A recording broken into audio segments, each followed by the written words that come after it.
Hi guys, it's me, Ate Adira. You can call me anything, basta may Adira yan. I'm back for my third vloggy and ikukwento ko yung pagbibinondo namin last night. So this edition is for her. Ang title, From Trust Issue to Trusting You. Pero today, hindi naman tayo sad. Ako mismo, hindi naman malungkot. Pero may gusto lang akong sabihin mula sa aking puso. Kasi last day na ngayon na isa sa pinaka-close ko sa work. Paborito kong babae sa work. Si Riza. Alam mo yun, yung isang taong hindi mo in-expect pero dumating. Yung hindi mo kailangan magpanggap para lang gustuhin. Konting backstory lang. Takot na kasi ako magtiwala. Nasanay ako na ako yung hindi lagi naiintindihan. Ako yung too much. Ako yung laging napapagkamalang masungit, maldita, masama ugali, demonyo. Mga ganon. So sabi ko sa sarili ko, tatahimik na lang ako kapag nakahanap na ako ng bagong trabaho. So, eto nga, dumating na siya. Tahimik lang din siya sa simula pero hindi ko alam unti-unti na pala niyang binubuksan ulit yung puso kong matagal nang naka-deadbolt. Si Riza, hindi niya ako hinusgahan. Gets niya yung joke ko, yung pagkabuli ko minsan, yung pagka-random ko, yung pagka-chaotic good ko, at never niya yung tinuri na too much. Sa kanya, sapat na yung ako lang. Yung simpleng kwentuhan, yung sabay naming lunch kahit gutom na kami pareho, na puro tawanan pa rin. Yung mga, huy, asan ka na? Huy, tara na, uwi na, anong oras na? Yun yung nagpabalik sa dating ako. Yung ako na marunong tumawa, yung ako na marunong na magbiro, yung ako na hindi takot magkwento, yung ako na hindi natatakot maging totoo.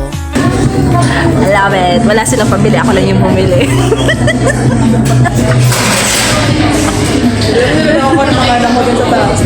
At ngayon, nag-resign na siya.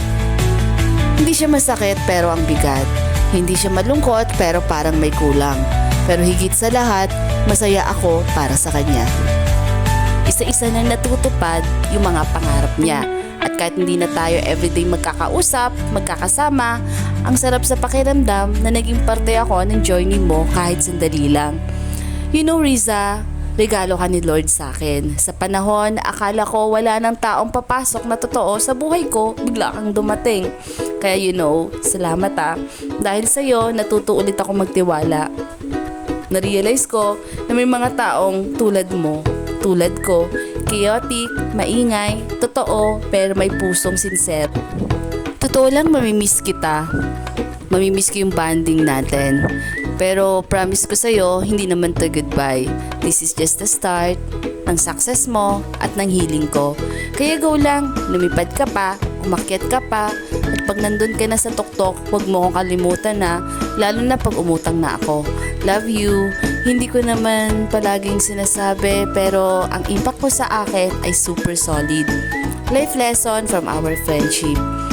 Hindi lahat ng tao mananakit.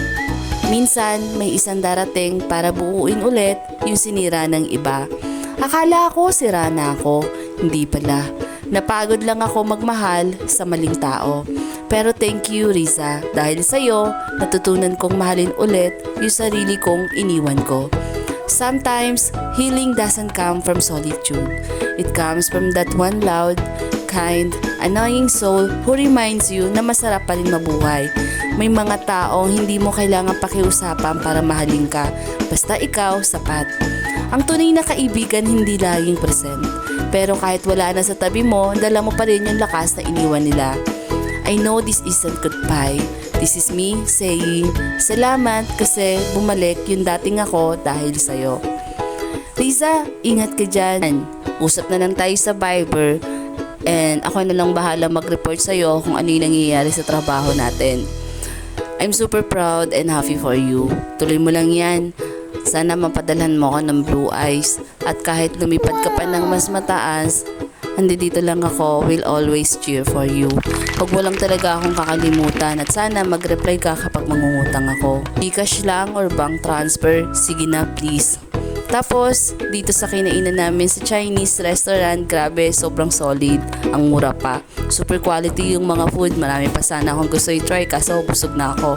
Pagbalik na lang kapag si Jeannie na yung nag-resign. This is Ate Adira. Hanggang dito na lang muna ang aking vloggy. Signing off muna tayo. Pero don't forget, always remember, One real friend can bring you back to life, and that's what Riza did to me. So like and share, comment, or tag your Riza in life. See you sa next vloggy vloggy!